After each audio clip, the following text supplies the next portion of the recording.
योऽन्तः प्रविश्य मम वाचमिमां प्रसुप्तां सञ्जीवयत्यखिलशक्तिधरः स्वधाम्नाम् अन्यांश्च हस्तचरण श्रवणत्वगादीन् प्राणान्नमो भगवते पुरुषाय तुभ्यम्। श्रीवीरराघवदयार्द्रकृपावतारम् श्रीजानकीश पदपद्मपरागभृङ्गम् श्रीश्रीधरार्य चरणाम्बुजलग्नमौलिम् श्रीदेशिकार्य घनश्यामगुरुं नमामः। कर्कटे पूर्वफाल्गुन्यां तुलसीकाननोद्भवां पाण्ड्ये विश्वम्भरां गोदां वन्दे श्रीरङ्गनायिकीम्। नीलातुङ्गस्तनगिरितटे सुप्तमुद्बोध्य कृष्णं पारार्थ्यं स्वं श्रुतिशतशिरःसिद्धमध्यापयन्ती स्वच्छिष्टायां सजिनिगलितं या बलात्कृत्य भुङ्क्ते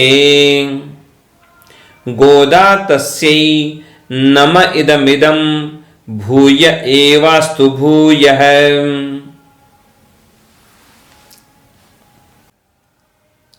अधिकांश श्री वैष्णवजन जानते हैं गोदाम्बा जी के बारे में, तिरुप्पावी के बारे में,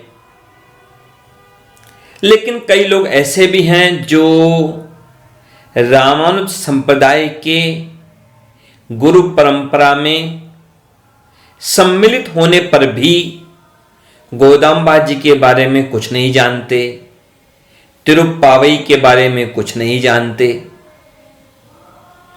तो हमें प्रयास करना है कि हम अपनी गुरु परंपरा के बारे में जानें, आचार्य परंपरा के बारे में जानें, हमारे संप्रदाय के सिद्धांत जिन आचार्यों ने स्थापित किए उनके बारे में हम जानें।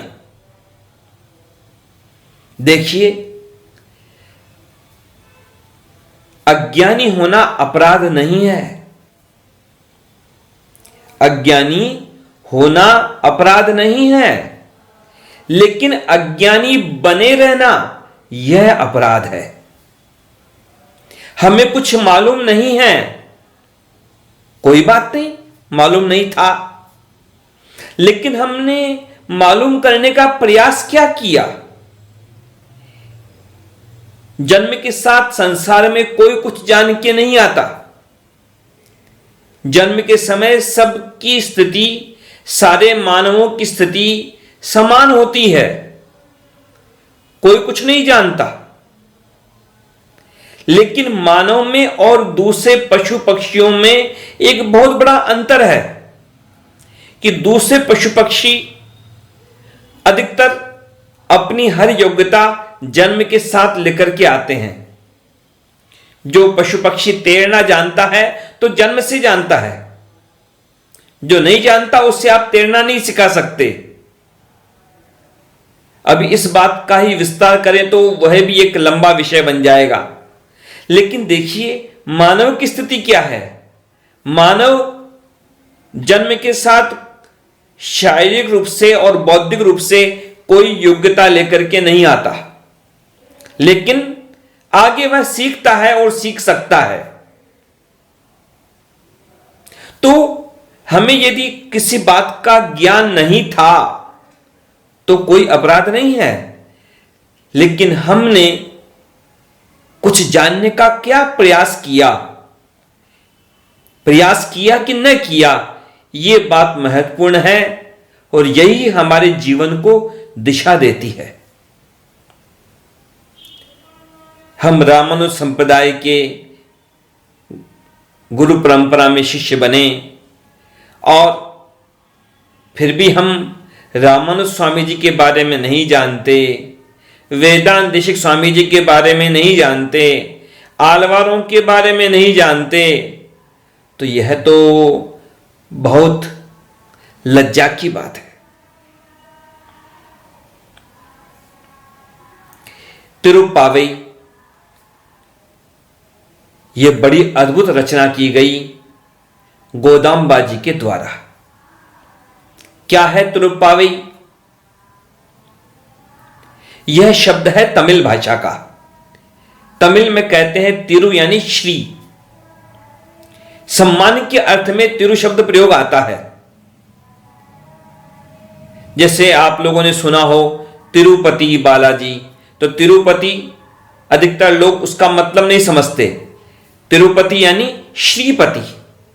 वहां तिरु शब्द है जो यह भगवान के सम्मान में उपयोग किया गया। श्रीपति, तिरुपति यानी श्रीपति, श्रीमन नारायण भगवान। कई शहरों का नाम तिरु से शुरू होता है तमिल में। तिरुचिरापल्ली, जैसे श्री षटकोप स्वामी जी का जो नगर है उसको कहते हैं आलवार तिरुनगरी। तो यह तिरु शब्द है सम्मान के अर्थ में। तो तिरुप्पावई का मतलब क्या है? तिरु यानी श्री और पावई यानी व्रत। यह श्री व्रत है, भगवान की प्राप्ति कराने वाला व्रत है। तिरुप्पावई यानी वह व्रत जो भगवान की प्राप्ति कराए। यह सारे व्रतों से बढ़कर के है। संसार में जो भी अन्य व्रत होते हैं, अन्य जो भी व्रत हैं, उपवास हैं, नियम हैं, अधिकतर वो सारे के सारे भौतिक जगत की लालसाओं से ही बंधे रहते हैं कि कैसे धन मिले या ज्यादा धन मिले तो उसके लिए कोई व्रत, धन मिल गया वह टिका कैसे रहे उसके लिए कोई व्रत। संसार के जो व्रत हैं, और भी कोई आयु के लिए होता है, स्वयं की आयु के लिए, या कोई पति की आयु के लिए करे व्रत, कोई संतान के लिए व्रत करे, कोई संतान के सुखी रहने के लिए व्रत करे।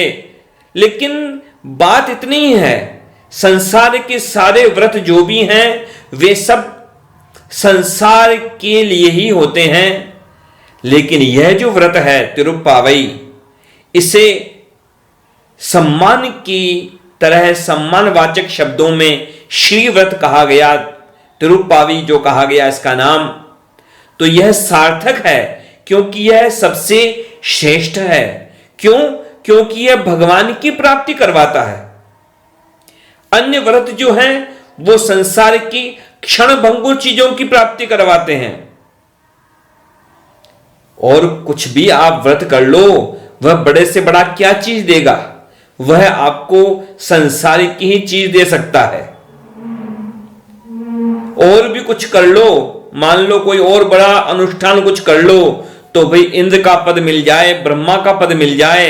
लेकिन एक बात ध्यान रखिए, चाहे स्वर्ग में पहुंच जाओ पर वहां से भी गिरना पड़ेगा, चाहे ब्रह्मा के पद पर पहुंच जाओ वहां से भी गिरना पड़ेगा, वहां से वापस आना पड़ता है। आ ब्रह्म भुवनान लोका पुनरावर्तनोर्जुन माम प्रप्येत कौन्तेय। तो भगवान श्री कृष्ण ने स्वयं श्रीमद् भगवद गीता में उपदेश किया अर्जुन को कि देखो चाहे ब्रह्मा तक पहुंच जाए लेकिन वहां से भी उसे लौटना पड़ता है। उस जीव को पुनः जन्म मरण में बंधना पड़ता है। अपने पुण्यों का फल भोग सकता है वह ब्रह्मा के रूप में भी, इंद्र के रूप में भी, लेकिन वहां से भी लौटना पड़ता है। लेकिन भगवान की जब प्राप्ति कर लेता है कोई जीव, तब फिर वह इस जन्म मरण के बंधन से छूट जाता है। सबसे बड़ा व्रत है, इसलिए यह तिरुप्पावई सबसे श्रेष्ठ व्रत है। तिरुप्पावई इसे मार्गशीर्ष व्रत भी कहते हैं, क्योंकि इसका आरंभ जो होता है मार्गशीर्ष महीने से होता है। इसे धनुर्मास भी कहते हैं, क्योंकि यह सूर्य की दृष्टि से जो मास होते हैं उसकी दृष्टि से यह धनुर्मास है। धनु राशि में जब सूर्य पहुंचता है और जब तक उस धनु राशि में रहता है सूर्य, तब तक का समय है इस धनुर्मास का। इस तिरुप्पावई व्रत के समय की अवधि के बारे में यह निर्णय किया गया है। यह जो तिरुप्पावई रचना की गई गोदांबा जी के द्वारा, इस तिरुप्पावई को वेदों का बीज कहा गया कि वेद का जो सार है वह सार इसमें समाया हुआ है। यानी इसका ही विस्तार कहो तो मान लो वेद इत्यादि हैं, और वेदों का सार निकाला गया तो मान लो यह तिरुप्पावई है। जो रामानुज स्वामी जी हमारे, जिनके द्वारा इस संप्रदाय की पुनर्प्रतिष्ठा की गई, उन रामानुज स्वामी जी का नाम भी प्रसिद्ध था। क्या? उनके कई नाम प्रसिद्ध थे, उनमें एक नाम था तिरुप्पावई जीयर। जीयर कहते हैं महात्मा को, तो तिरुप्पावई जीयर नाम क्यों हुआ रामानुज स्वामी जी का? तो देखिए, एक बात तो यह थी कि रामानुज स्वामी जी निरंतर जैसे और चीजों का ध्यान करते थे, अपने भगवान का ध्यान करते और जो शास्त्रों का चिंतन करते, मंत्रों का जप करते, तो उसमें उनके लिए प्रधान चीज ये थी कि वे तिरुप्पावई के पदों का गान करते और तिरुप्पावई का जो 18वां जो पासुर था, 18वां जो पद है, उसका विशेष ध्यान करते थे। एक बार की बात ऐसी हुई कि रामानुज स्वामी जी अपने गुरु की यहां पर भिक्षा लेने की जाया करते थे। रामानुज स्वामी जी ने 5 आचार्यों से ज्ञान प्राप्त किया था। तो उनमें से जो महापूर्ण स्वामी जी थे, उनके पास जाते थे भिक्षा लेने के लिए। तो एक दिन पहुंचे रामानुज स्वामी जी वहां पर, उनके घर के द्वार पर, और द्वार खटखटाया। तो द्वार खटखटाया तो उधर महापूर्ण स्वामी जी की जो पुत्री थी, छोटी बालिका अतुलांबा जी, तो वे द्वार खोलने गई। तो द्वार जब उन्होंने खोला, इधर रामानुज स्वामी जी तो गोदांबा जी के ध्यान में थे, 18वें पासुर का चिंतन कर रहे थे।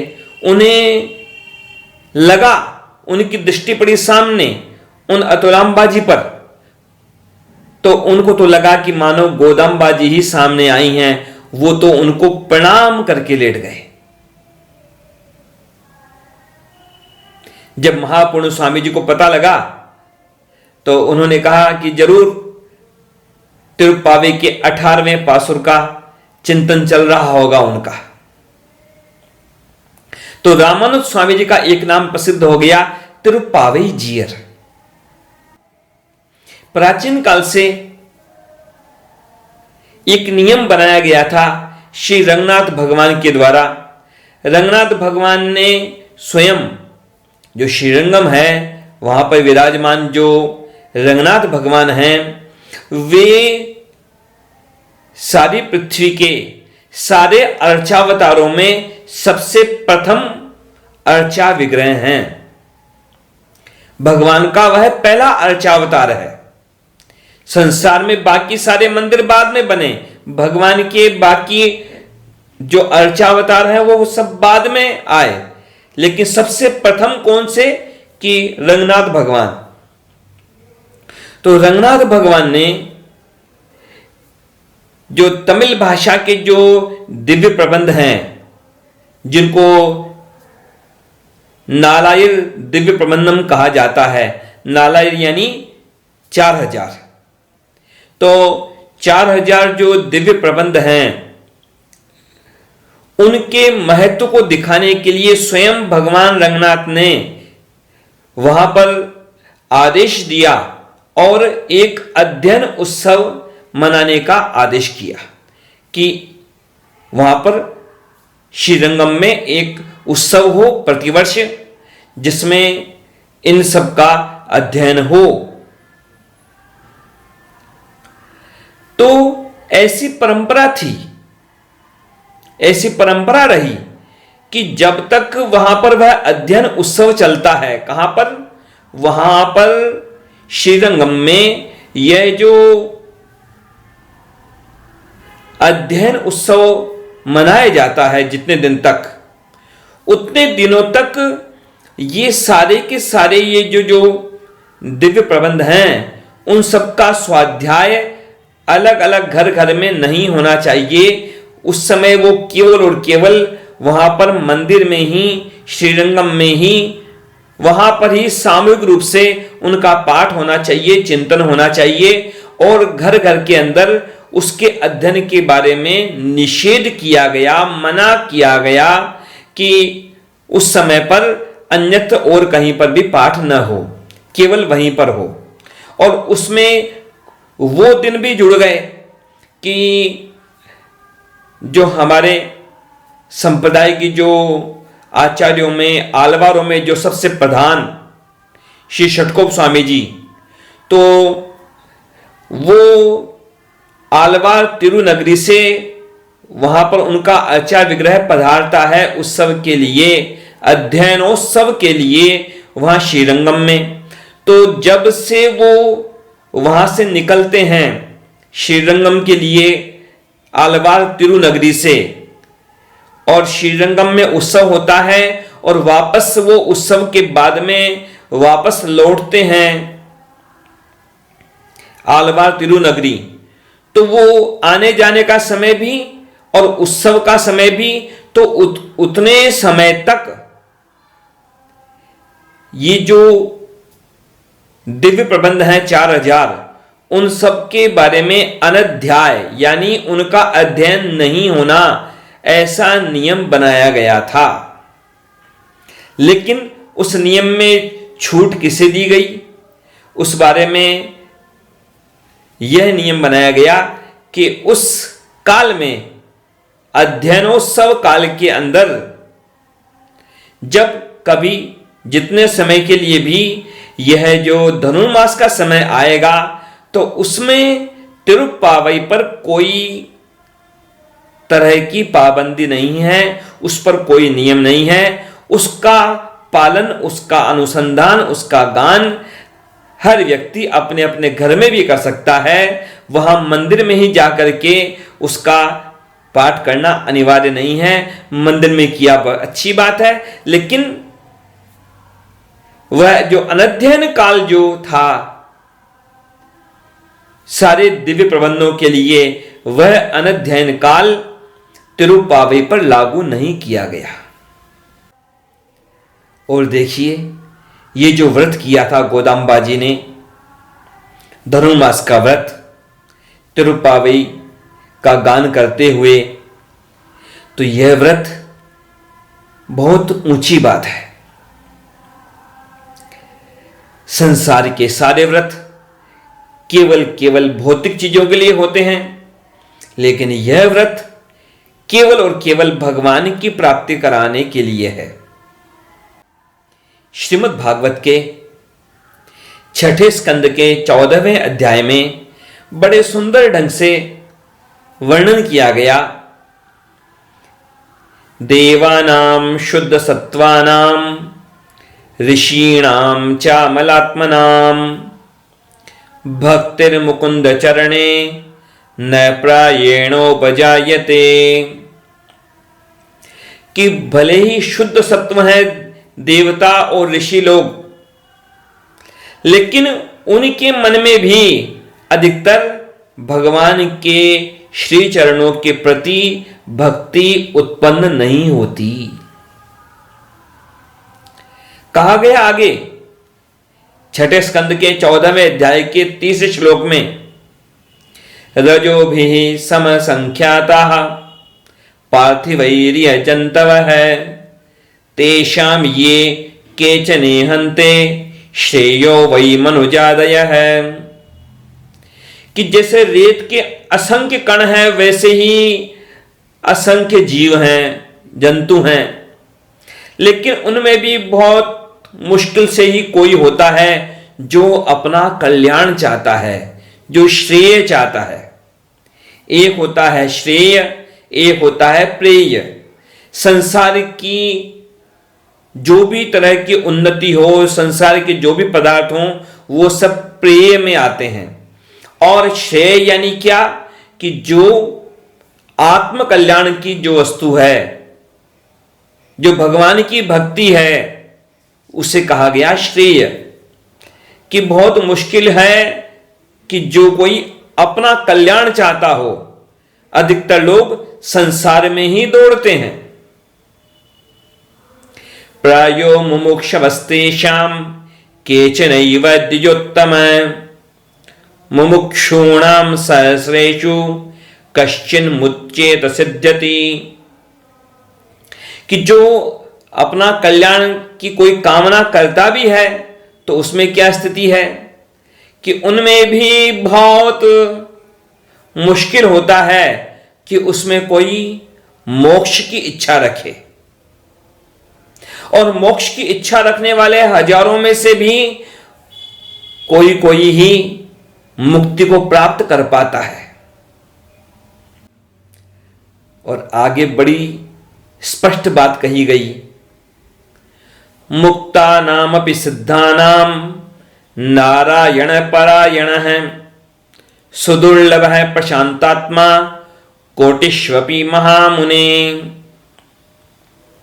कि जो मुक्त हो जाते हैं उनमें भी भगवान के परायण हों, केवल और केवल भगवान की सेवा चाहें, जो केवल भगवान की प्रसन्नता चाहें, ऐसे लोग अत्यंत दुर्लभ होते हैं। पहली बात कि जंतु असंख्य, उनके अंदर कल्याण की प्राप्ति चाहने वाले दुर्लभ, और जो कल्याण की प्राप्ति करना चाहते हैं उनके अंदर मोक्ष की इच्छा रखने वाले दुर्लभ।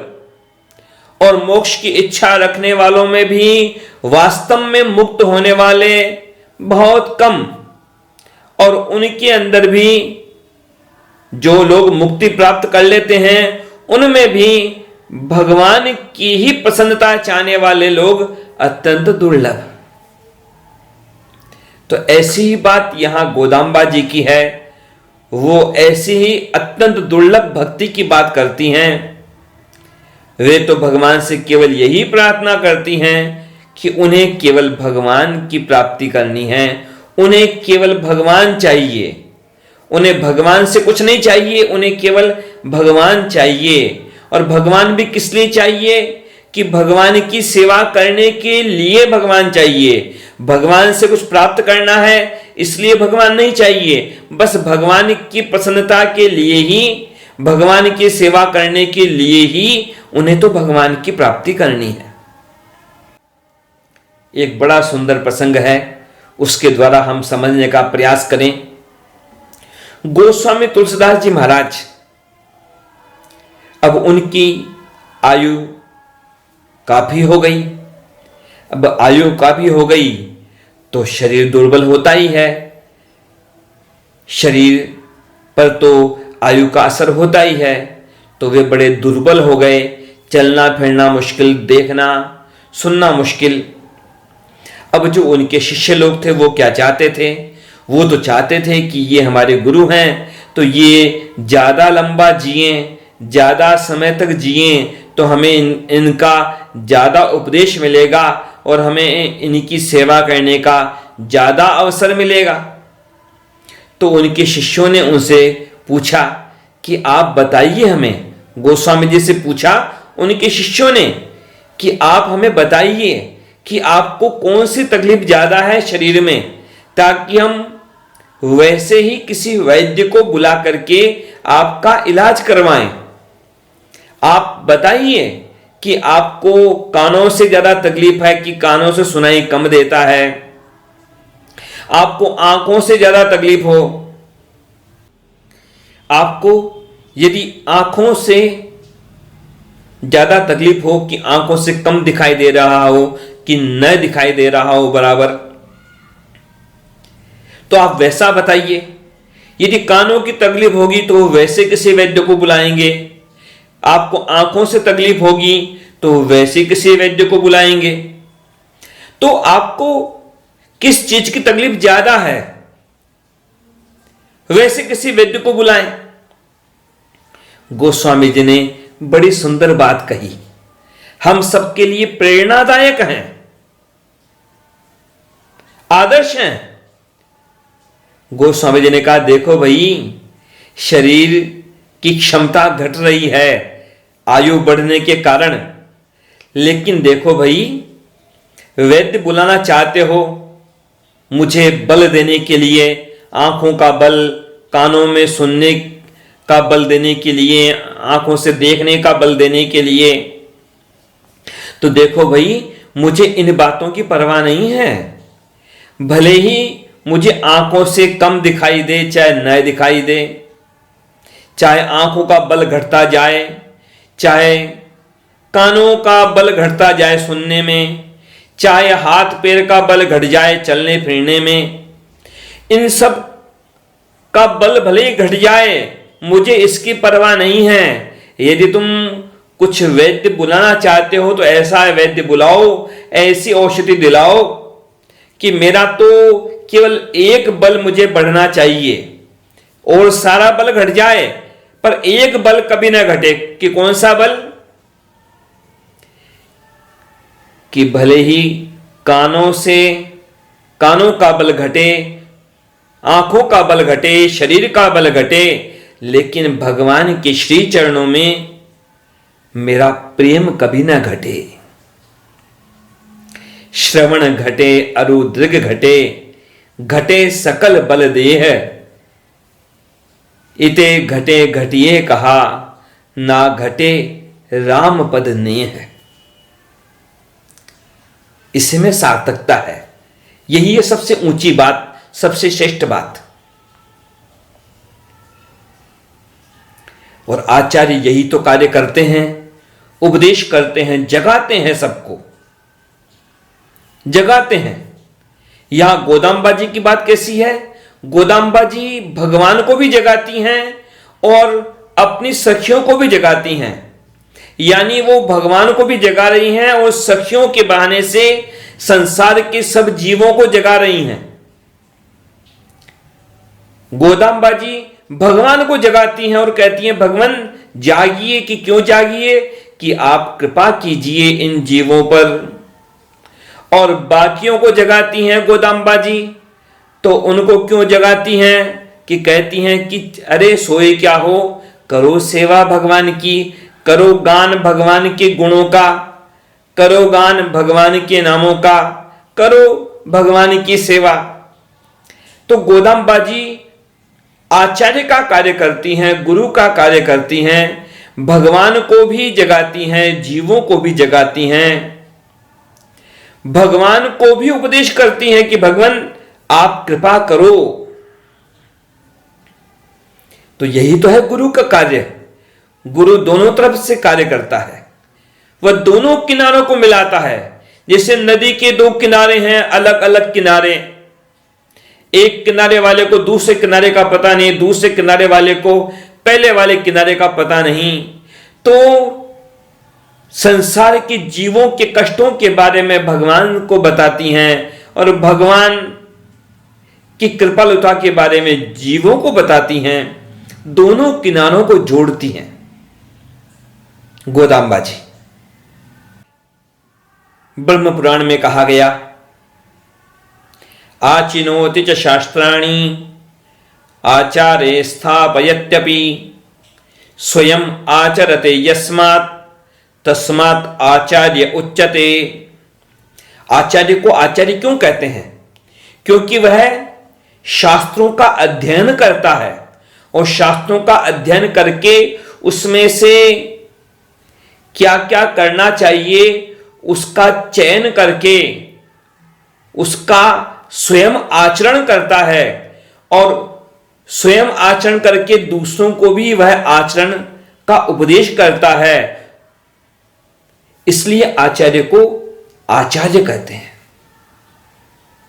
स्वयं आचरति यस्मात् तस्मात् आचार्य उच्यते। केवल सीधे नहीं बोलता, चयन करता है, ढूंढता है शास्त्र की बात का, स्वयं फिर आचरण करता है, फिर आचरण करने के लिए उपदेश करता है। गोदाम्बा जी ने स्वयं शास्त्रों के सार को तिरुप्पावई के रूप में संग्रह किया, स्वयं उस व्रत का पालन किया और औरों को भी उस व्रत के द्वारा भगवान की प्राप्ति का मार्ग बताया। भगवान की श्री चरणों में प्रार्थना है, गोदाम्बा जी के श्री चरणों में प्रार्थना है कि वे हम सबको अपनी कृपा दृष्टि के द्वारा भगवान के श्री चरणों की प्राप्ति के योग्य बनाएं। जय श्रीमन नारायण।